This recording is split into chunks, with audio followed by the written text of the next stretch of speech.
ابو ہریرہ رضی اللہ عنہ نے بیان کیا کہ رسول اللہ صلی اللہ علیہ وسلم نے فرمایا، کوئی عورت اپنی کسی دینی بہن کی طلاق کا مطالبہ شوہر سے نہ کرے کہ اس کے گھر کو اپنے ہی لیے خاص کرنا چاہے، بلکہ اسے نکاح دوسری عورت کی موجودگی میں بھی کر لینا چاہیے، کیونکہ اسے اتنا ہی ملے گا جتنا اس کے مقدر میں ہوگا۔ یہ حکم اس وقت ہے جب کہ عدل و انصاف کے ساتھ ہر دو کے حق ادا کر سکے۔ وَإِنْ خِفْتُمْ أَنْ لَا تَعْدِلُوا فَوَاحِدَةً سورہ نساء آیت نمبر 3۔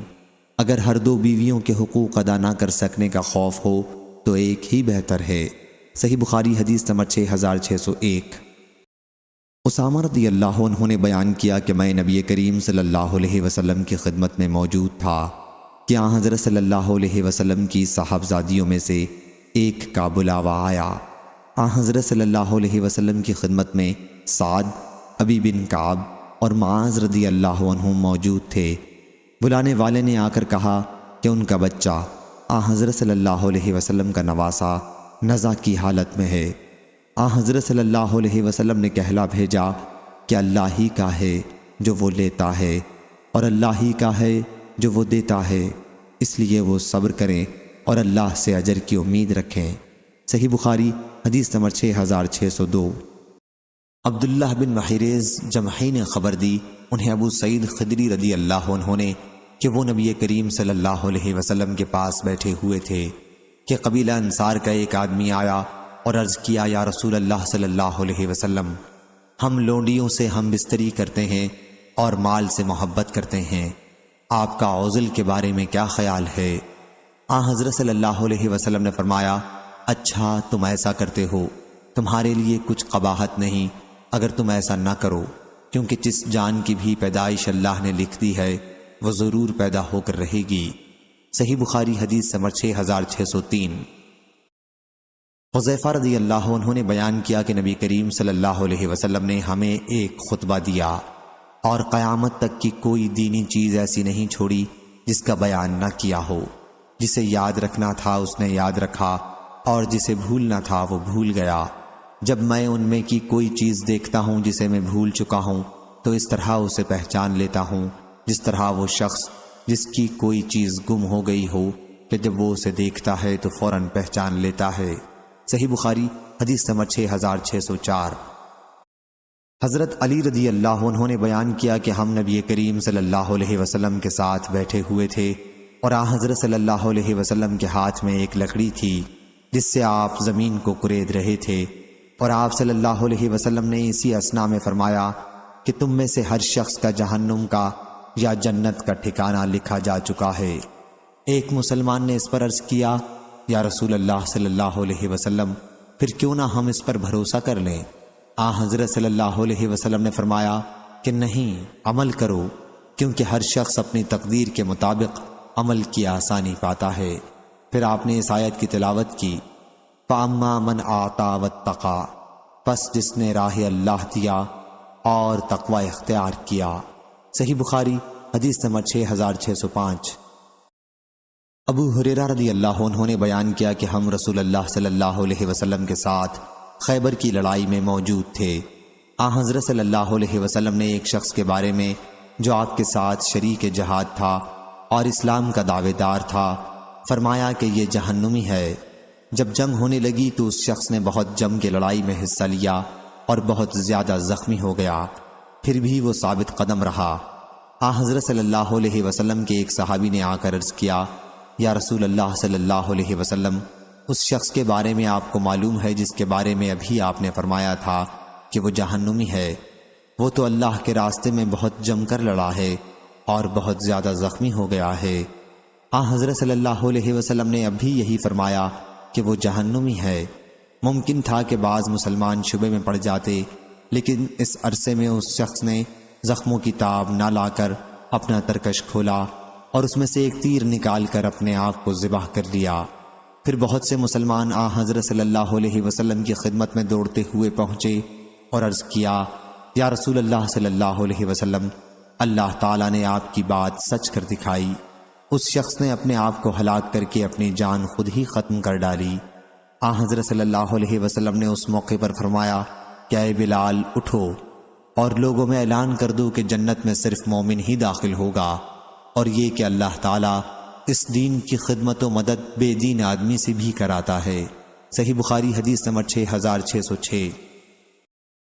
ابو حازم نے بیان کیا اور ان سے سہل بن سعد رضی اللہ عنہ نے کہ ایک شخص جو مسلمانوں کی طرف سے بڑی بہادری سے لڑ رہا تھا اور اس غزوے میں نبی کریم صلی اللہ علیہ وسلم بھی موجود تھے، حضرت صلی اللہ علیہ وسلم نے دیکھا اور فرمایا کہ جو کسی جہنمی شخص کو دیکھنا چاہتا ہے وہ اس شخص کو دیکھ لے۔ چنانچہ وہ شخص جب اسی طرح لڑنے میں مصروف تھا اور مشرکین کو اپنی بہادری کی وجہ سے سخت تر تکالیف میں مبتلا کر رہا تھا تو ایک مسلمان اس کے پیچھے پیچھے چلا۔ آخر وہ شخص زخمی ہو گیا اور جلدی سے مر جانا چاہا، اس لیے اس نے اپنی تلوار کی دھار اپنے سینے پر لگا لی اور تلوار اس کے شانوں کو پار کرتی ہوئی نکل گئی۔ اس کے بعد پیچھا کرنے والا شخص حضرت صلی اللہ علیہ وسلم کی خدمت میں دوڑتا ہوا حاضر ہوا اور عرض کیا، میں گواہی دیتا ہوں کہ آپ صلی اللہ علیہ وسلم اللہ کے رسول ہیں۔ حضرت صلی اللہ علیہ وسلم نے فرمایا، بات کیا ہے؟ ان صاحب نے کہا کہ آپ نے فلاں شخص کے بارے میں فرمایا تھا کہ جو کسی جہنمی کو دیکھنا چاہتا ہے وہ اس شخص کو دیکھ لے۔ حالانکہ وہ شخص مسلمانوں کی طرف سے بڑی بہادری سے لڑ رہا تھا۔ میں سمجھا کہ وہ اس حالت میں نہیں مرے گا، لیکن جب وہ زخمی ہو گیا تو جلدی سے مر جانے کی خواہش میں اس نے خودکشی کر لی۔ حضرت صلی اللہ علیہ وسلم نے فرمایا کہ بندہ دوزخیوں کے سے کام کرتا رہتا ہے حالانکہ وہ جنتی ہوتا ہے، اسی طرح دوسرا بندہ جنتیوں کے کام کرتا رہتا ہے حالانکہ وہ دوزخی ہوتا ہے۔ بلا شبہ عملوں کا اعتبار خاتمے پر ہے۔ صحیح بخاری حدیث نمبر 6607۔ ابن عمر رضی اللہ عنہ نے بیان کیا کہ نبی کریم صلی اللہ علیہ وسلم نے نظر ماننے سے منع کیا تھا اور فرمایا تھا کہ نظر کسی چیز کو نہیں لوٹاتی، نظر صرف بخیل کے دل سے پیسہ نکالتی ہے۔ صحیح بخاری حدیث نمبر 6608۔ ابو ہریرہ رضی اللہ عنہ نے بیان کیا کہ نبی کریم صلی اللہ علیہ وسلم نے فرمایا، نظر منت انسان کو کوئی چیز نہیں دیتی جو میں رب نے اس کی تقدیر میں نہ لکھی ہو، بلکہ وہ تقدیر دیتی ہے جو میں رب نے اس کے لیے مقرر کر دی ہے، البتہ اس کے ذریعے میں بخیل کا مال نکلوا لیتا ہوں۔ صحیح بخاری حدیث نمبر 6609۔ ابو موسیٰ اشعری رضی اللہ عنہ نے بیان کیا کہ ہم رسول اللہ صلی اللہ علیہ وسلم کے ساتھ ایک غزوے میں تھے، اور جب بھی ہم کسی بلندی پر چڑھتے یا کسی نشیبی علاقے میں اترتے تو تکبیر بلند آواز سے کہتے۔ بیان کیا کہ پھر حضرت صلی اللہ علیہ وسلم ہمارے قریب آئے اور فرمایا، اے لوگو اپنے آپ پر رحم کرو، کیونکہ تم کسی بہرے یا غیر موجود کو نہیں پکارتے، بلکہ تم اس ذات کو پکارتے ہو جو بہت زیادہ سننے والا، بڑا دیکھنے والا ہے۔ پھر فرمایا، اے عبداللہ بن قیس، ابو موسیٰ اشعری رضی اللہ عنہ، کیا میں تمہیں ایک کلمہ نہ سکھا دوں جو جنت کے خزانوں میں سے ہے؟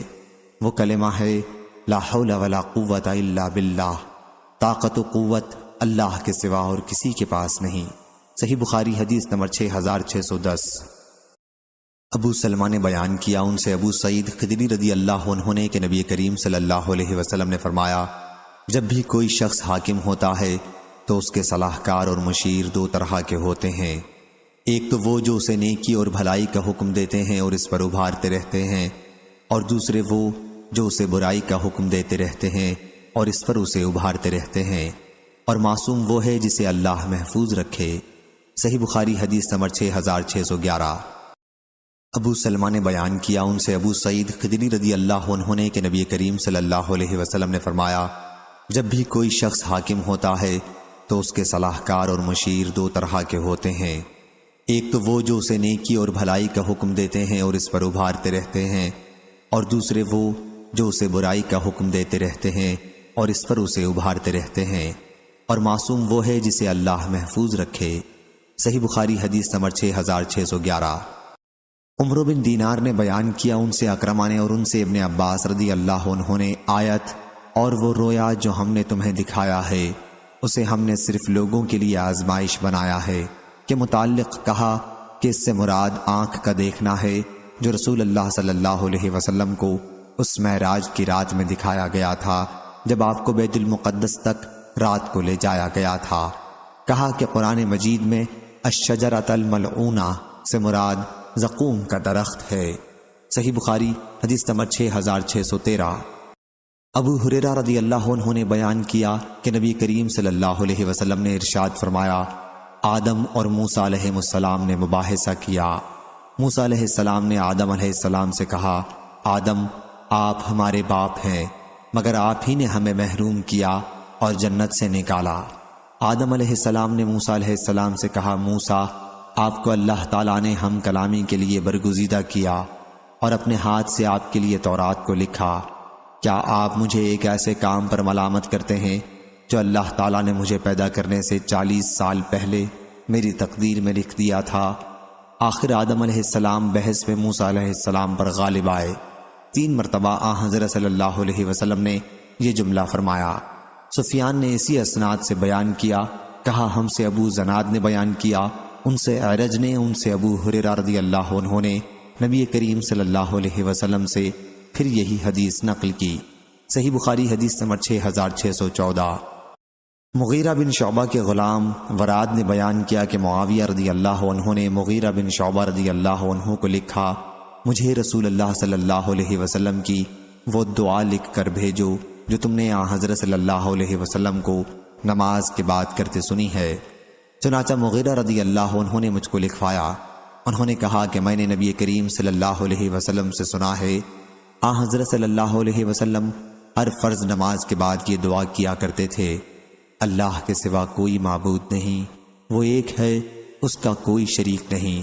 اے اللہ، جو تو دینا چاہے اسے کوئی روکنے والا نہیں، اور جو تو روکنا چاہے اسے کوئی دینے والا نہیں، اور تیرے سامنے دولت والے کی دولت کچھ کام نہیں دے سکتی۔ اور ابن جریج نے کہا کہ مجھ کو عبدہ نے خبر دی اور انہیں وراد نے خبر دی۔ پھر اس کے بعد میں معاویہ رضی اللہ عنہ کے یہاں گیا تو میں نے دیکھا کہ وہ لوگوں کو اس دعا کے پڑھنے کا حکم دے رہے تھے۔ صحیح بخاری حدیث نمبر 6615۔ حضرت ابو ہریرہ رضی اللہ عنہ نے بیان کیا کہ نبی کریم صلی اللہ علیہ وسلم نے فرمایا، اللہ سے پناہ مانگا کرو آزمائش کی مشقت، بدبختی کی پستی، برے خاتمے اور دشمن کے ہنسنے سے۔ صحیح بخاری حدیث نمبر 6616۔ عبداللہ رضی اللہ عنہ نے بیان کیا کہ اکثر نبی کریم صلی اللہ علیہ وسلم قسم کھایا کرتے تھے کہ نہیں، دلوں کو پھیرنے والے کی قسم۔ صحیح بخاری حدیث نمبر 6617۔ ابن عمر رضی اللہ عنہ نے بیان کیا کہ نبی کریم صلی اللہ علیہ وسلم نے ابن سیاد سے فرمایا کہ میں نے تیرے لیے ایک بات دل میں چھپا رکھی ہے، بتا وہ کیا ہے؟ اس نے کہا کہ دھواں۔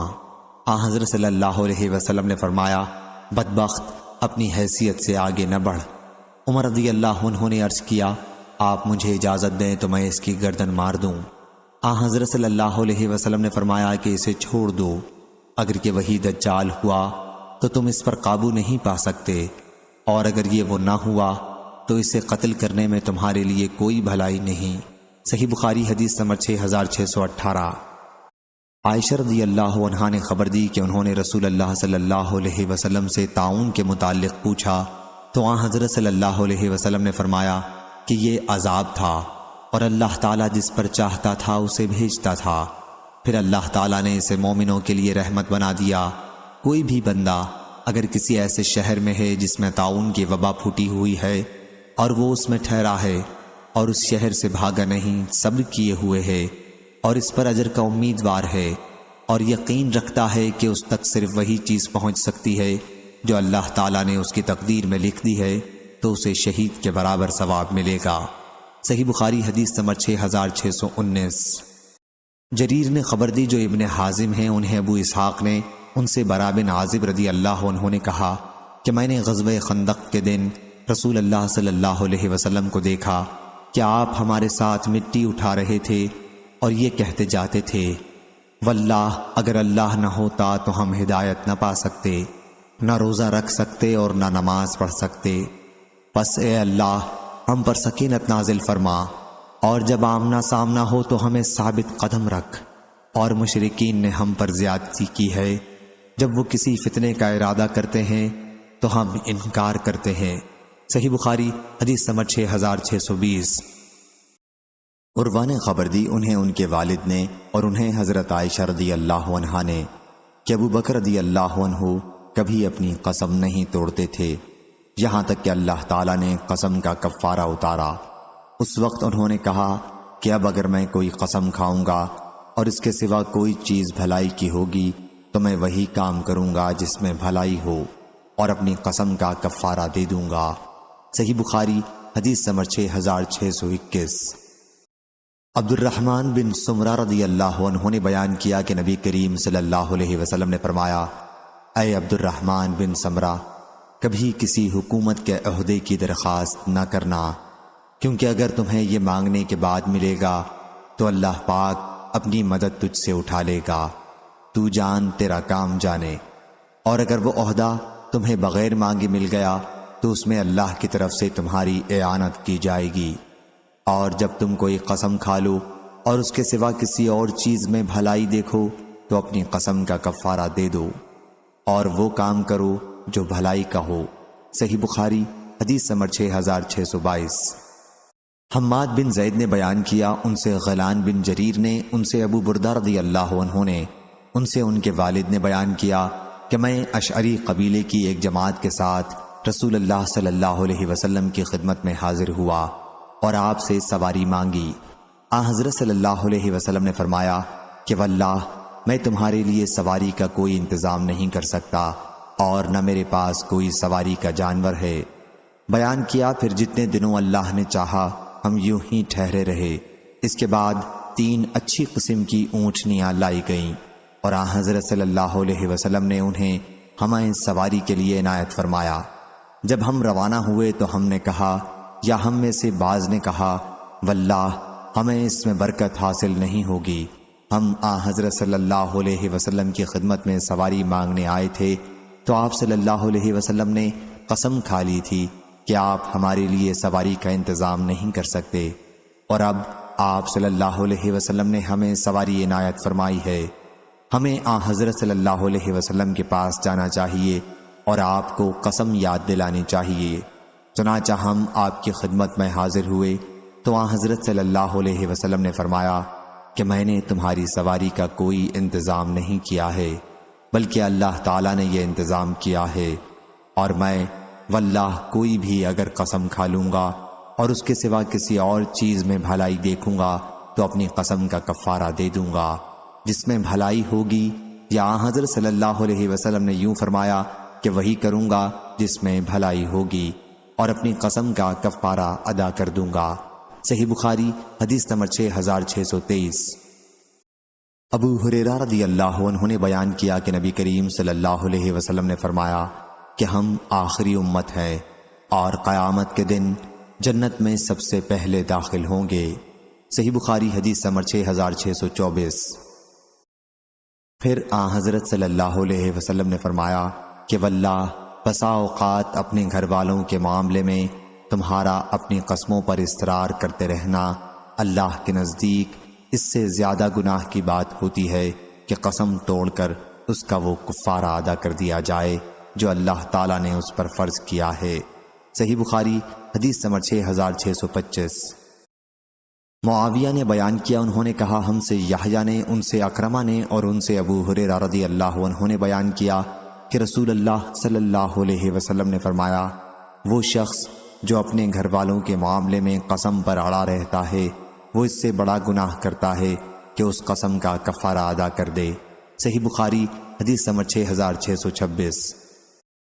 حضرت عبداللہ بن عمر رضی اللہ عنہ نے بیان کیا کہ رسول کریم صلی اللہ علیہ وسلم نے ایک فوج بھیجی اور اس کا امیر اسامہ بن زید رضی اللہ عنہ کو بنایا۔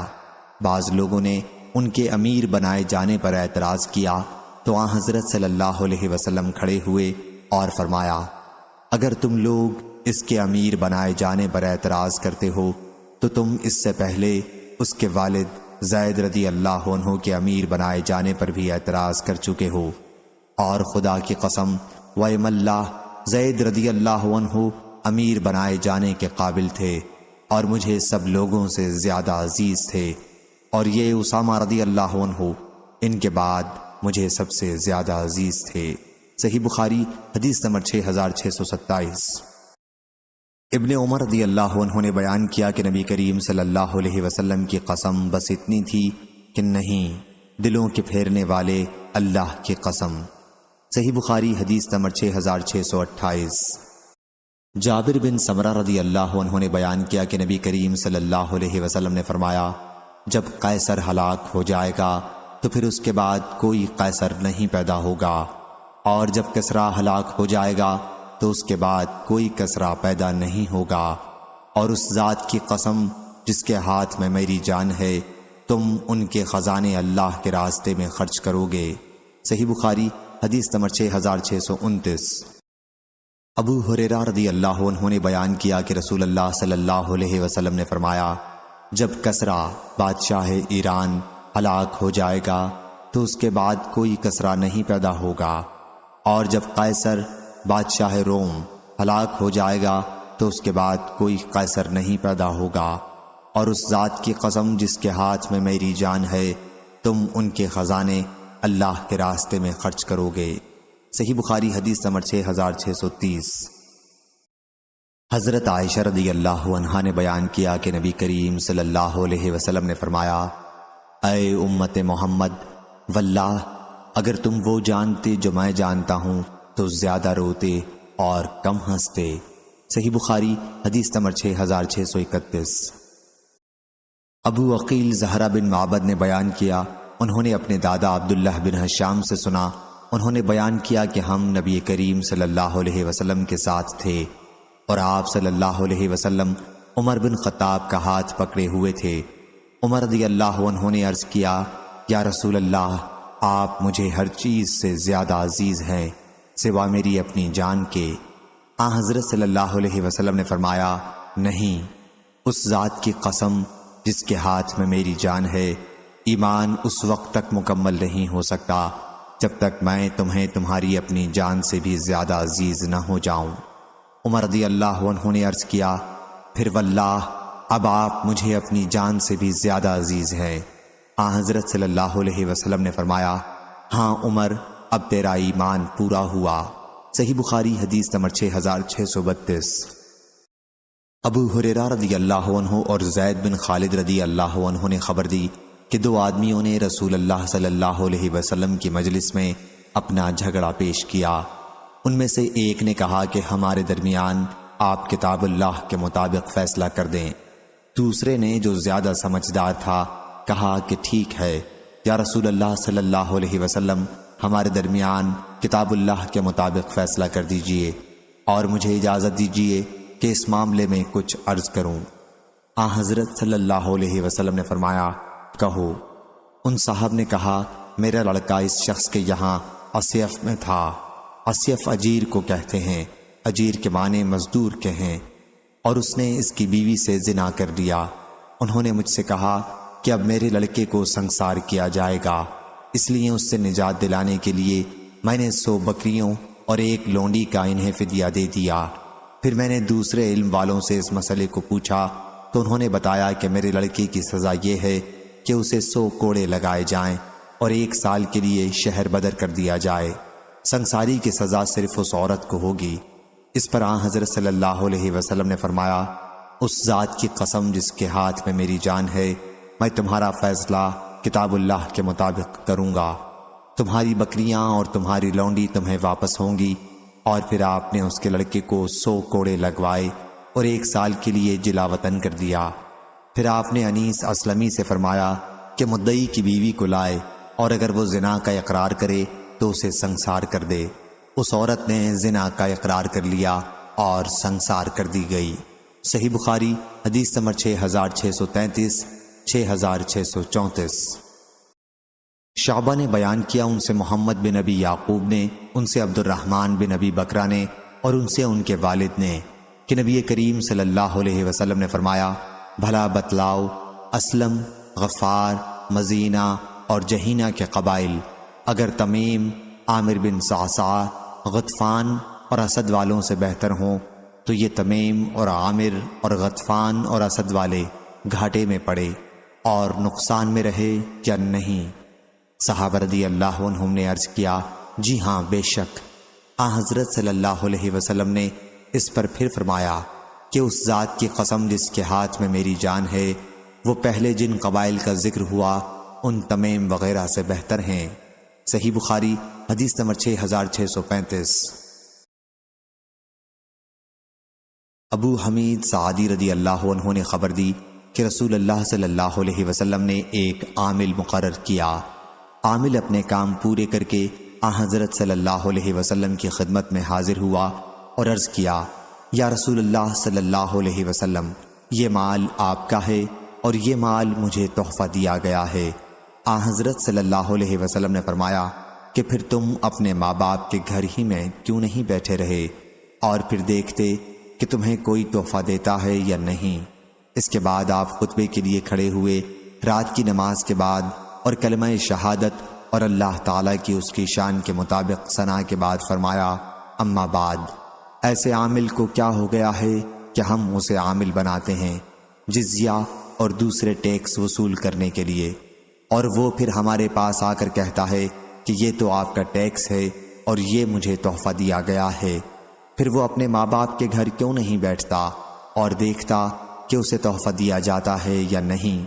اس ذات کی قسم جس کے ہاتھ میں میری جان ہے، اگر تم میں سے کوئی بھی اس مال میں سے کچھ خیانت بھی کرے گا تو قیامت کے دن اسے اپنی گردن پر اٹھائے گا۔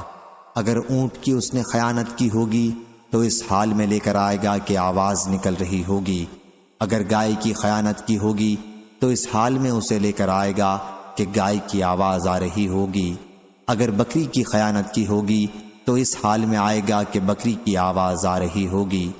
بس میں نے تم تک پہنچا دیا۔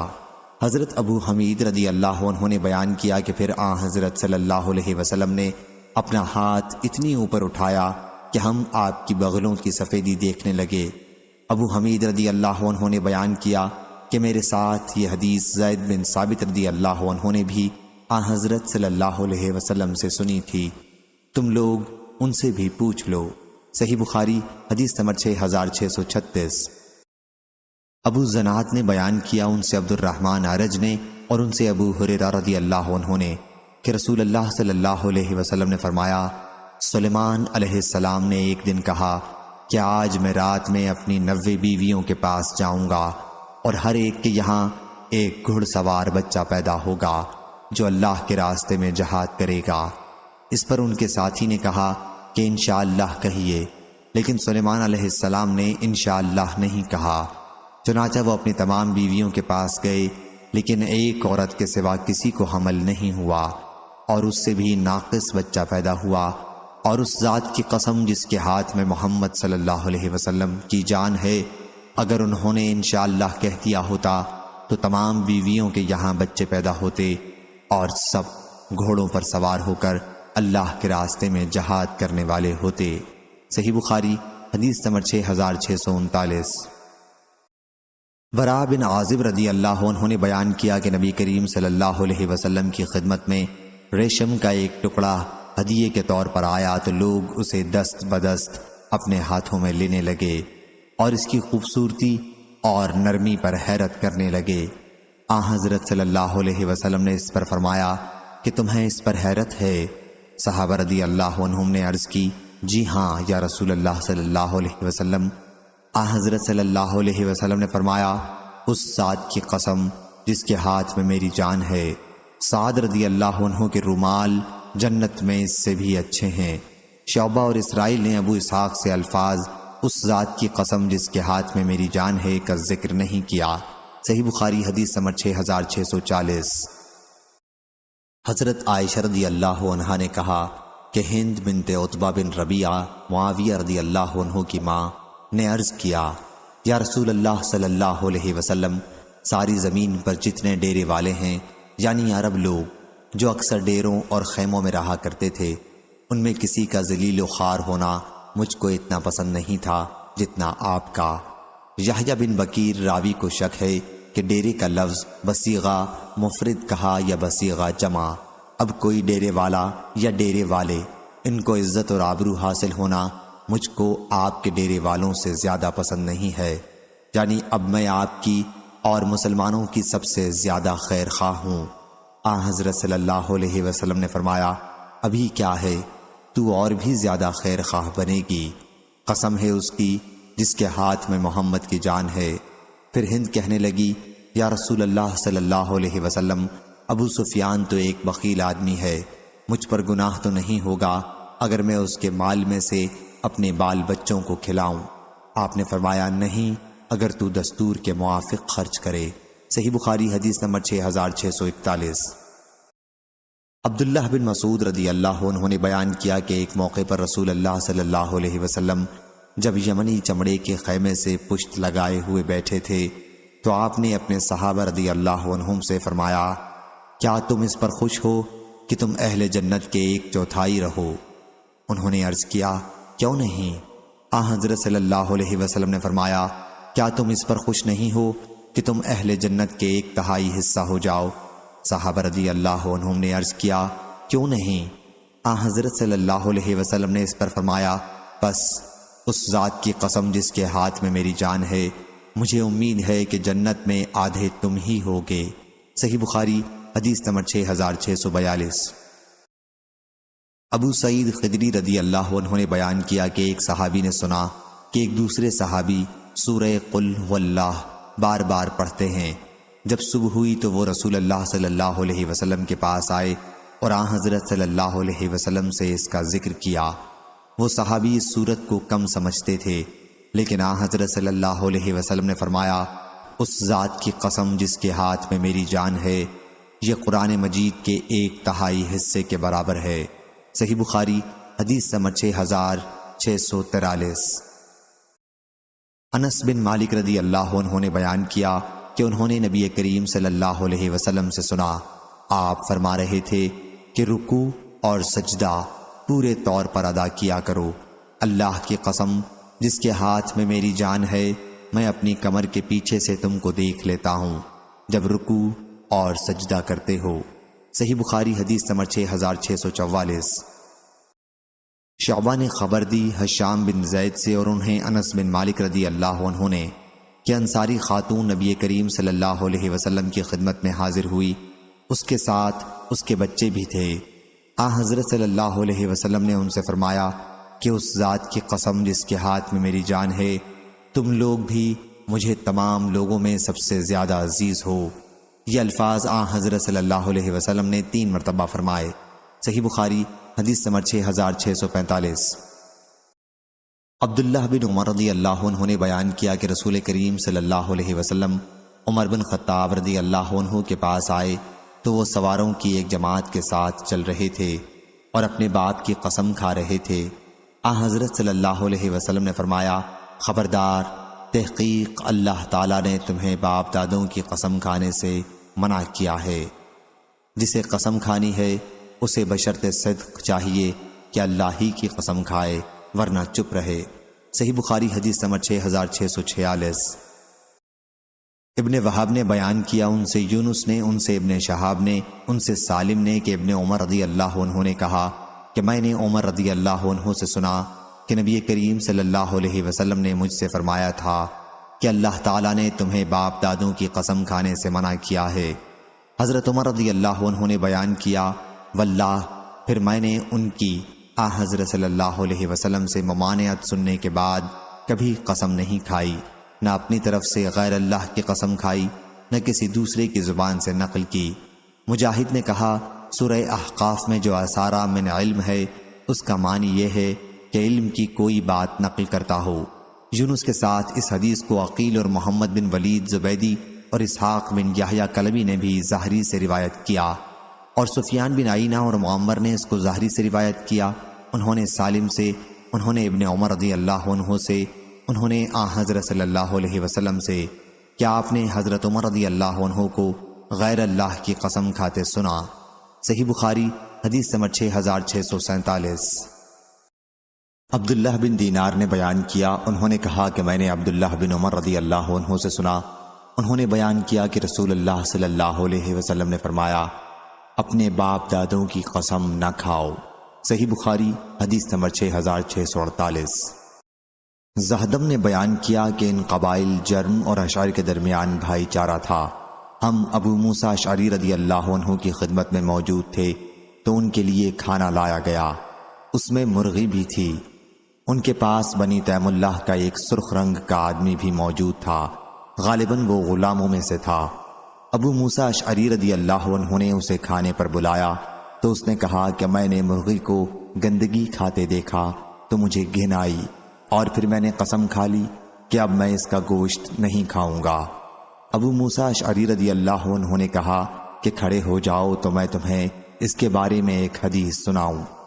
میں رسول اللہ صلی اللہ علیہ وسلم کے پاس قبیلہ اشعر کے چند لوگوں کے ساتھ آیا اور ہم نے آن حضرت صلی اللہ علیہ وسلم سے سواری کا جانور مانگا۔ آن حضرت صلی اللہ علیہ وسلم نے فرمایا کہ اللہ کی قسم میں تمہیں سواری نہیں دے سکتا، اور نہ میرے پاس ایسا کوئی جانور ہے جو تمہیں سواری کے لیے دے سکوں۔ پھر آن حضرت صلی اللہ علیہ وسلم کے پاس مال غنیمت کے کچھ اونٹ آئے تو آن حضرت صلی اللہ علیہ وسلم نے پوچھا اشعری لوگ کہاں ہیں؟ پھر آپ نے ہمیں 5 عمدہ قسم کے اونٹ دیے جانے کا حکم فرمایا۔ جب ہم ان کو لے کر چلے تو ہم نے کہا کہ یہ ہم نے کیا کیا؟ رسول اللہ صلی اللہ علیہ وسلم تو قسم کھا چکے تھے کہ ہم کو سواری نہیں دیں گے، اور در حقیقت آپ کے پاس اس وقت سواری موجود بھی نہ تھی۔ پھر آپ نے ہم کو سوار کرا دیا۔ ہم نے رسول اللہ صلی اللہ علیہ وسلم کو آپ کی قسم سے غافل کر دیا۔ اللہ کی قسم ہم اس حرکت کے بعد کبھی فلاح نہیں پا سکیں گے۔ بس ہم آپ کی طرف لوٹ کر آئے اور آپ صلی اللہ علیہ وسلم سے ہم نے تفصیل بالا کو عرض کیا کہ ہم آپ صلی اللہ علیہ وسلم کے پاس آئے تھے تاکہ آپ ہم کو سواری پر سوار کرا دیں۔ آپ صلی اللہ علیہ وسلم نے قسم کھا لی تھی کہ آپ ہمیں سوار نہیں کرائیں گے، اور در حقیقت اس وقت آپ کے پاس سواری موجود بھی نہ تھی۔ آپ صلی اللہ علیہ وسلم نے یہ سب سن کر فرمایا کہ میں نے تم کو سوار نہیں کرایا بلکہ اللہ نے تم کو سوار کرا دیا۔ اللہ کی قسم جب میں کوئی قسم کھا لیتا ہوں بعد میں اس سے بہتر کوئی اور معاملہ دیکھتا ہوں تو میں وہی کرتا ہوں جو بہتر ہوتا ہے، اور اس قسم کا کفارہ ادا کر دیتا ہوں۔